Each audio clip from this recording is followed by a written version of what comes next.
শাড়ির নিচের কাপড়টা একটু সরে ছিল, দেখে আমি চোখ সরিয়ে নিলাম। নিজেই বুঝতে পারছিলাম ঠিকভাবে ভদ্র থাকা কতটা কঠিন। ঘরের মধ্যে আমরা দুজনে পাশাপাশি শুয়ে পড়লাম খাটে। কাকি ঘরের দরজাটা নিজেই ধীরে ধীরে টেনে দিল। বাইরে ঝড়ের গর্জন। কাকির মোবাইলে চলছে একটা সিনেমা। সেই রাতে সিনেমার আলোতে যা হলো তা কখনো ভোলা যাবে না। নারায়ণপুর গ্রামে এসেছি অনেক দিন পর। এবার ইউনিভার্সিটির গরমের ছুটি পড়তেই ভাবলাম একটু প্রকৃতির কাছে গিয়ে থাকা যাক। শহরের কংক্রিট, ইন্টার্নশিপ, বাস স্টপ আর হোস্টেলের চার দেয়াল আমার ভেতরটা যেন শুকিয়ে ফেলছিল। মা বলল, তুই কাকির বাড়ি চলে যা কিছুদিন, ও তো এখন একাই থাকে। সত্যিই তাই। কাকি মানে রীতা কাকি, আমার ছোট কাকি। বয়স এখন ৩৯ ছুঁই ছুঁই।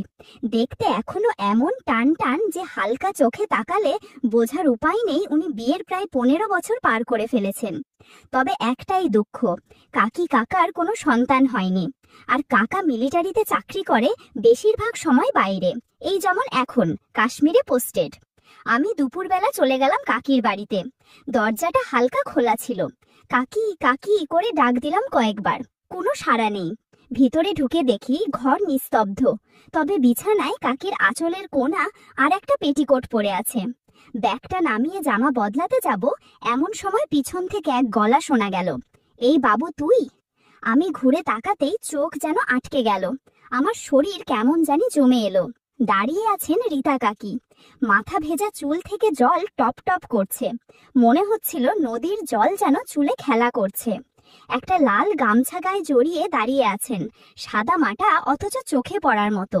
মুখটা ঘেমে ভেজা, কপালে বিন্দু বিন্দু জল। আমার দিকে তাকিয়ে আছে, চোখে একটু বিস্ময়, একটু মিষ্টি হাসি। তুই কখন এলি রে? আমি তো কল ঘরে ছিলাম স্নান করতে, তোর ডাক শুনে এভাবেই চলে এসছি। আমি কিছু বলতে পারিনি তখনই, শুধু একটা কথা মাথায় ঘুরছিল, এই সেই রীতা কাকি, নাকি এই গরমে নদীর ধারে তার শরীরটাও গলে গিয়ে অন্যরকম কিছু হয়ে উঠেছে। কাকি বলল, তুই বস, আমি জামা পরে আসি। আমি চুপচাপ বসে থাকলাম, কিন্তু চোখে যেন আটকে ছিল তার সেই আকস্মিক ভেজা উপস্থিতিতে। কাকি জামা পাল্টে ফিরে এলো, একটা পাতলা সাদা ছাপা কামিজ আর পেটিকোট পরে। জামার পাতলা কাপড়ের ওপার থেকে এক ধরনের রহস্য ছড়িয়েছিল, যেটা না তাকিয়ে থাকা মুশকিল হয়ে যাচ্ছিল। মুখে মিষ্টি হাসি, চুলে ভেজা গন্ধ। বলল, তুই বস, ভাত দিচ্ছি তোকে। আমি হাত মুখ ধুয়ে এসে উঠোনের কোণে রাখা কাঠের টেবিলটায় বসলাম।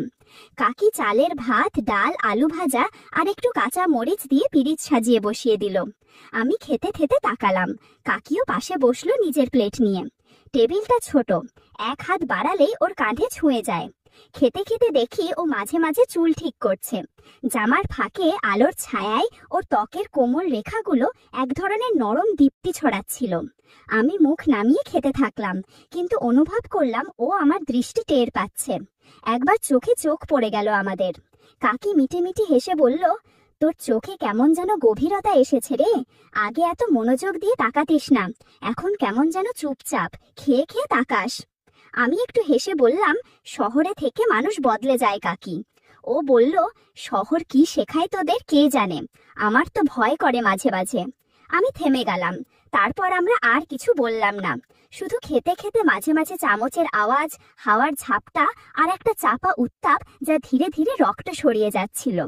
খাবার শেষে কাকি বলল, চল ভিতরে আয়, গরম খুব, ফ্যানের নিচে একটু বিশ্রাম নে। ঘরের ভিতর ঢুকে আমি এক পাশে বসলাম খাটে, আর কাকি ফ্যানের নিচে পাশেই আধশোয়া হয়ে বালিশে মাথা রাখলো। সে পাশ ফিরে ঘুমোচ্ছিল। ঘরের মৃদু আলোয় তার অঙ্গভঙ্গিতে এক ধরনের শান্তি ছিল, যেন নদীর ঢেউ কোলের পাশে কুণ্ডলি পাকিয়ে শুয়ে আছে। কাকি চোখ বন্ধ করে শুয়ে আছে, কিন্তু তার শরীর যেন একটা ছায়ার মতো আমার চোখের ভেতরে ঢুকে গেছে। কিছুক্ষণ চুপ করে বসে থাকলাম। তারপর হঠাৎ কাকি জিজ্ঞেস করলো চোখ না খুলেই, তুই আর কোথাও যাসনি দুপুর থেকে? শুধু আমার আশেপাশেই ঘুরছিস কেন এ? আমি ধরা গলায় বললাম, কাকি, তোকে অনেকদিন দেখি না তো, এই নদীর ধারটাও তো কেমন অন্যরকম হয়। ও চুপ করে থাকলো। একটা নিঃশ্বাস ছাড়া আর কিছু শোনা গেল না, কিন্তু সেই নিঃশ্বাসে আমি স্পষ্ট শুনলাম, আমার আর ওর মাঝের দূরত্বটা আর বেশিক্ষণ থাকবে না। দুপুর গড়িয়ে বিকেল হতে না হতেই চারদিক কেমন নিস্তব্ধ হয়ে আসে এই নারায়ণপুরে। নদীর ধারে হাওয়ার শব্দ ছাড়া আর কিচ্ছু নেই। ফ্যানের নিচে আধ ঘুম ঘুম ভাব নিয়ে শুয়েছিলাম খাটে, আর কাকি পাশেই। হঠাৎ উঠে বসে বলল, গাটা কেমন যেন হাঁসফাঁস লাগছে, কলঘর থেকে গা ধুয়ে আসি একবার। আমি তাকিয়ে দেখলাম কাকির গায়ে ছিল সেই আগের সাদা হালকা জামাটা, সেটার আড়ালে কিছু একটা দেখা যাচ্ছিল। কাকি চুপচাপ চুল বাঁধলো, একখানা গামছা নিল, আর দরজার দিকে এগিয়ে গেল কলঘরের দিকে হাতে মুখে পানি লাগাতে। আমি চুপচাপ উঠে উঠোনে এলাম, পায়ের আওয়াজ না দিয়ে হেঁটে গেলাম কলঘরের সামনে। ওখানে একটা পর্দা টাঙানো, 3 দিক টিন, সামনের দিকটায় সেই পর্দা, নিচে একটু ফাঁকা, ভিতর থেকে জলের শব্দ ভেসে আসছিল, কখনো ছিটে পড়া, কখনো ধীর গুঞ্জন। মনে হচ্ছিল গরম দুপুরে কেউ শান্তি খুঁজছে। আমি একদম শব্দ না করে দাঁড়িয়ে রইলাম। মনের ভেতর দিয়ে কেমন জানি একটা ঢেউ উঠল, অদ্ভুত টান। সেই শব্দে যেন আমার বুকের ভেতর গরম কিছু ছড়িয়ে পড়ছে।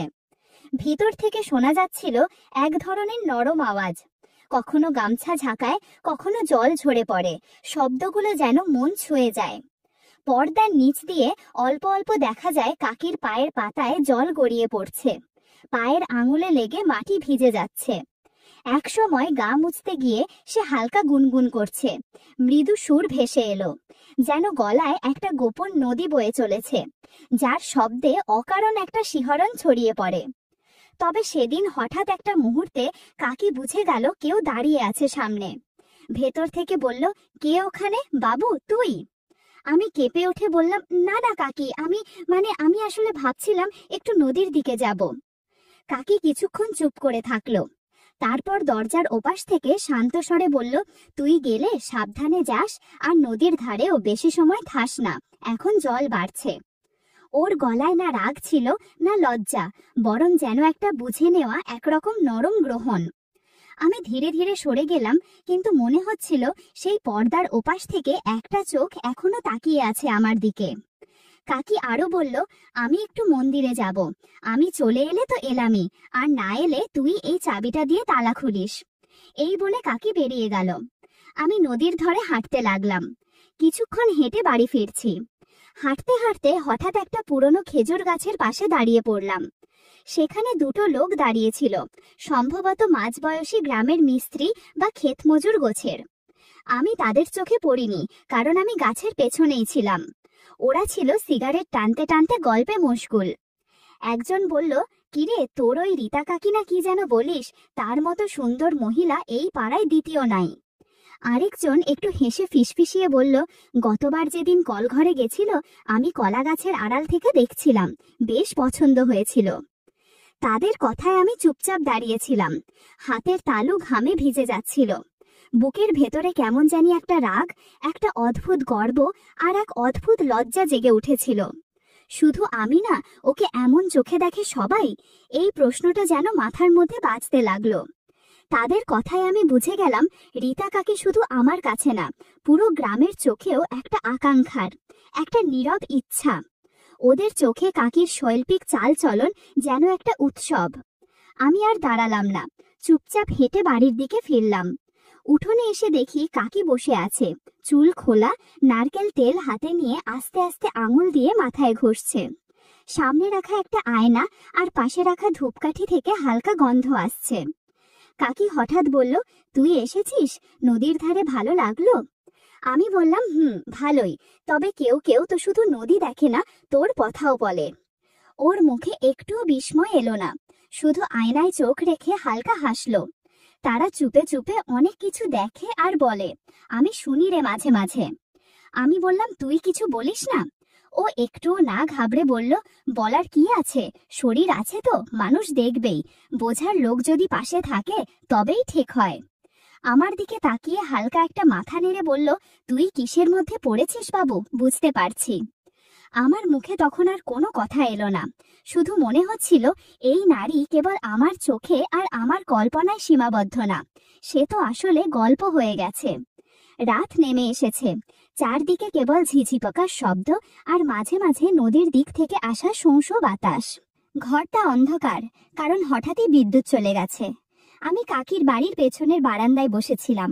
হঠাৎ পেছন থেকে কাকির গলা, আয় তো, আমার মোবাইলে সিনেমা চলছে, দেখিস, তুই এখনো পুরনো বাংলা সিনেমা চিনিস কিনা।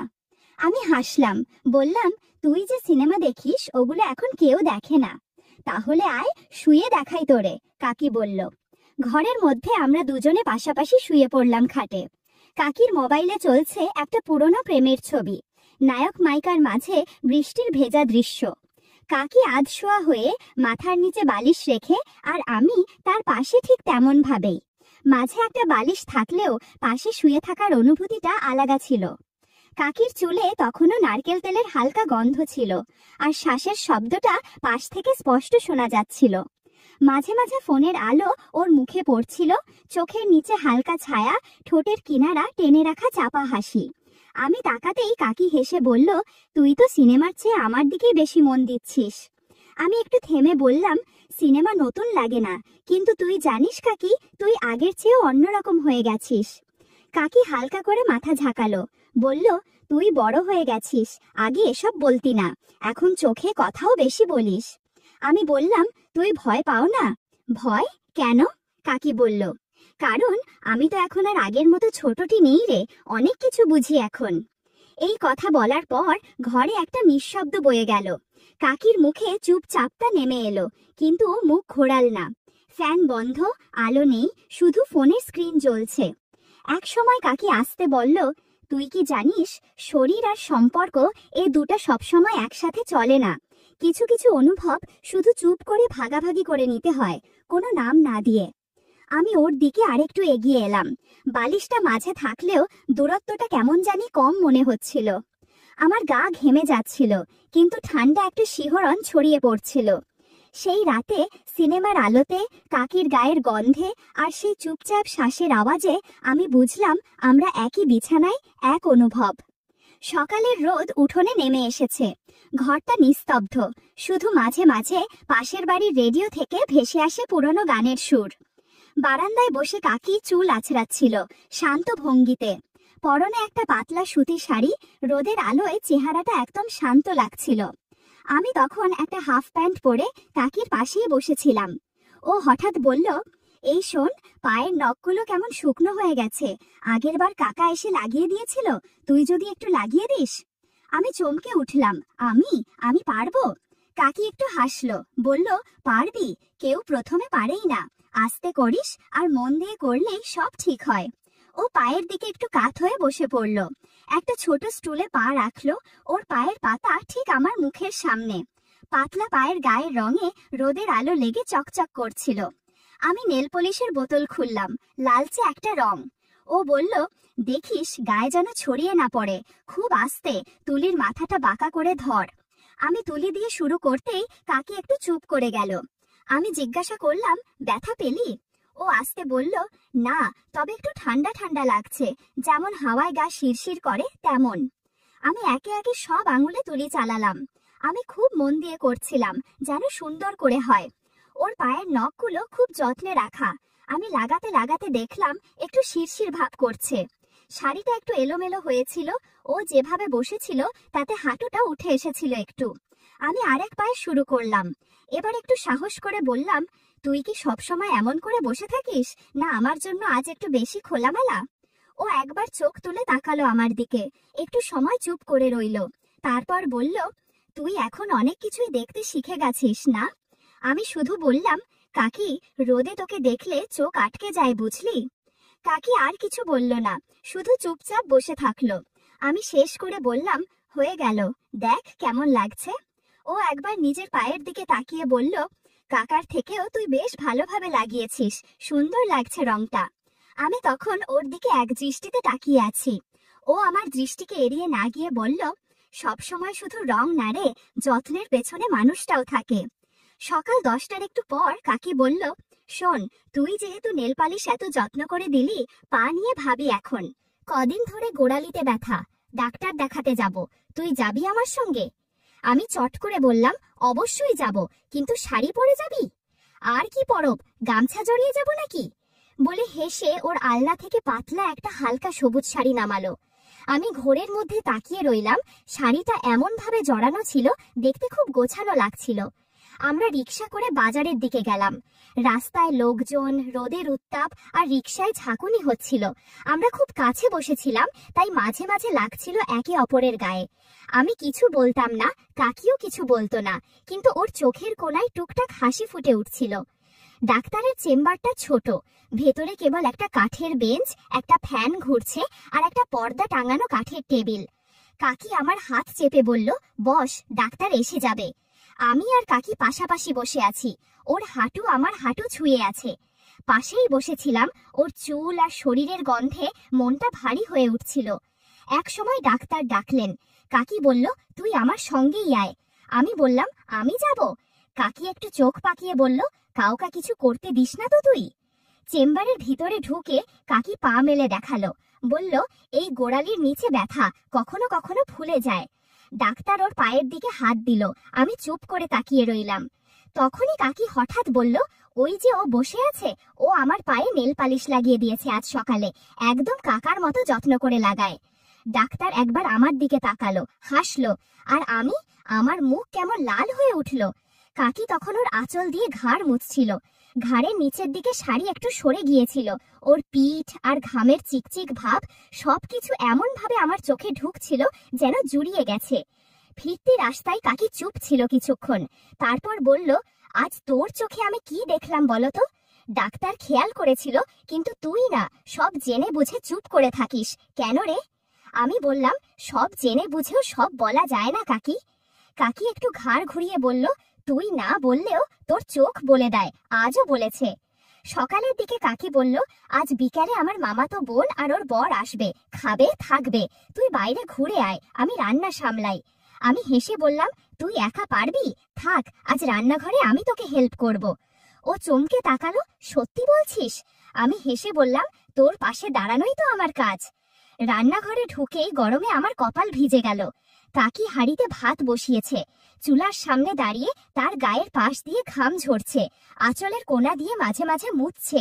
শাড়ির নিচের কাপড়টা একটু সরেছিল, দেখে আমি চোখ সরিয়ে নিলাম। আমি পেছন থেকে এসে ডাল মেশাচ্ছিলাম। কাকি তখন বলল, দাঁড়া, চুলে ঘাম জমেছে, একটু মাথা টিপে দে। আমি কাকির পাশে বসে মাথায় একটু মালিশ করছিলাম। বললাম, রান্নার গন্ধ আর এই গরমে তো শরীর ঘোরে।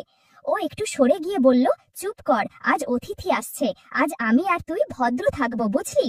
আমি হাসলাম, কিন্তু কাকির গায়ের গন্ধ, ভেজা ঘাড় আর নড়াচড়ার মাঝে কাকির আঁচল বারবার পড়ে যাচ্ছিল, আর আমি নিজেই বুঝতে পারছিলাম ঠিকভাবে ভদ্র থাকা কতটা কঠিন। দুপুরে অতিথিরা এলো, কাকির বোন আর তার বর। সবাই মিলে উঠোনে চেয়ার পেতে গল্প শুরু হলো। খাওয়ার টেবিলে ভাত, আলু শিম, ডিমের ঝোল আর শেষে পায়েস।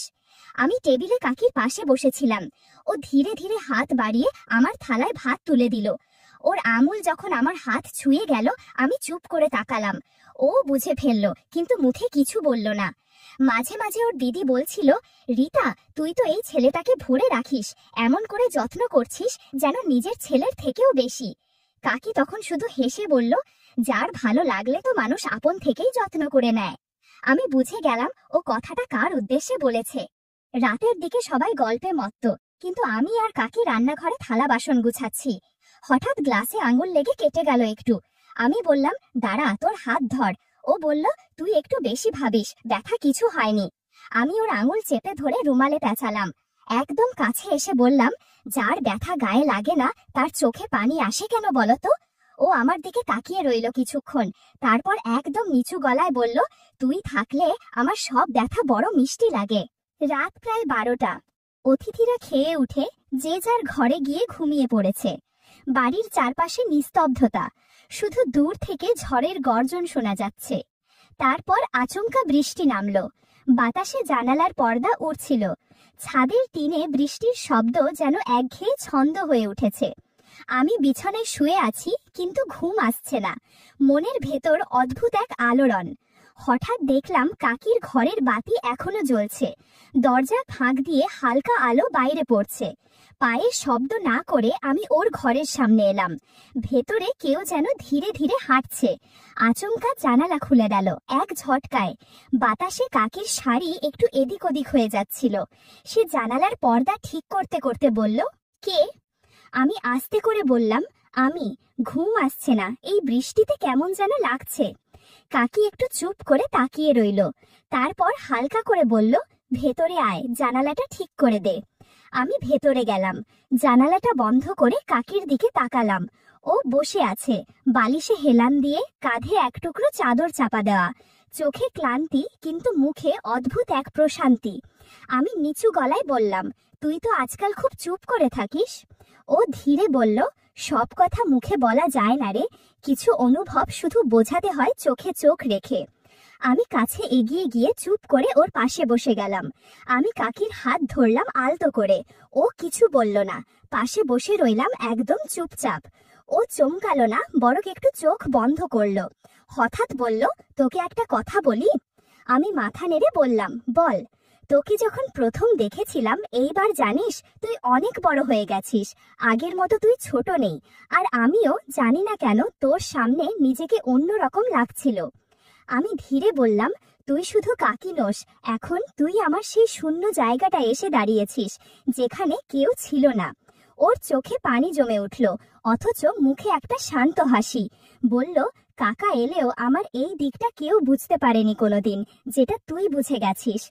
বৃষ্টি তখনও পড়ছে বাইরে, জানালার কাছে জল গড়িয়ে পড়ছে একটানা।